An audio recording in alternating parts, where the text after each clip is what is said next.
My hag of a stepmom gave away my PlayStation 4 while I was away in college. So I rent out her house while she was on her honeymoon with her newest husband. I'm an only son. My mom died of ovarian cancer at only 55 5 years ago. It broke my dad's heart. They had been together since college and were the same age, with my dad being a month older. I'm 22, and am about to graduate college with my degree in chemistry when the main events start to occur. I went to college on a full-ride scholarship. This is important later. My dad met my now stepmom when she was my mom's nurse at the hospital where she spent her final days. My stepmom Grace played all the right notes to gain my dad's trust.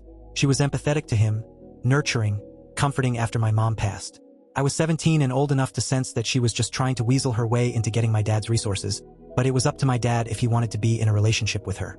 I was in my final year of public school and had just won a scholarship to attend college out of the country the following year.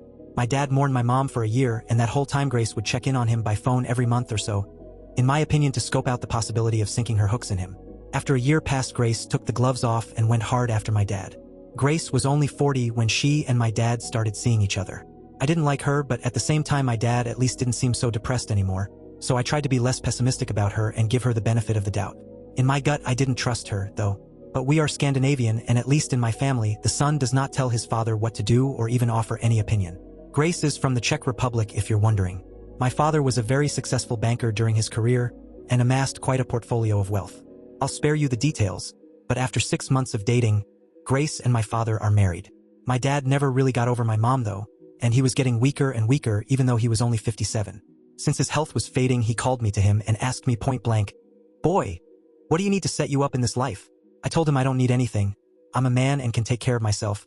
But what are you even talking about, Dad? You're going to be around for decades yet. I did remind him that he had living sisters with children, my aunts and cousins. I also reminded him that I had a full scholarship to college, so don't worry about giving me any cash.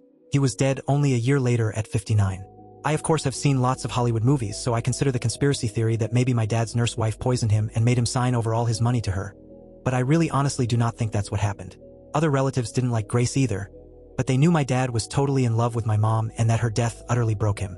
Well, long story short, my dad bequeathed his 5-bedroom house to me even though I wasn't expecting it and didn't ask for it.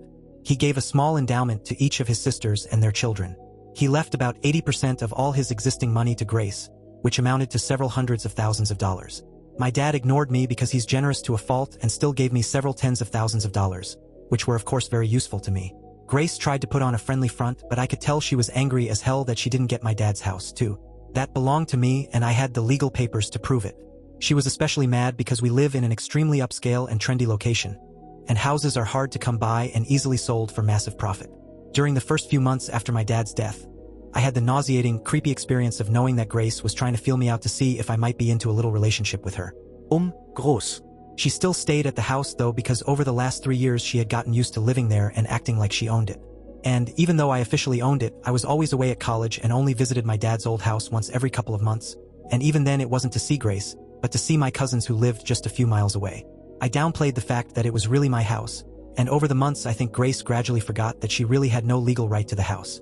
She probably believed that sooner or later because I never asked her for any of the hundreds of thousands of my dad's dollars that she now had, that I was somehow independently wealthy and would just give up my house to her.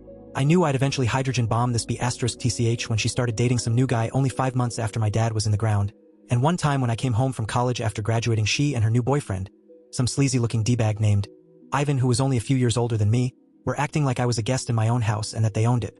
I played along.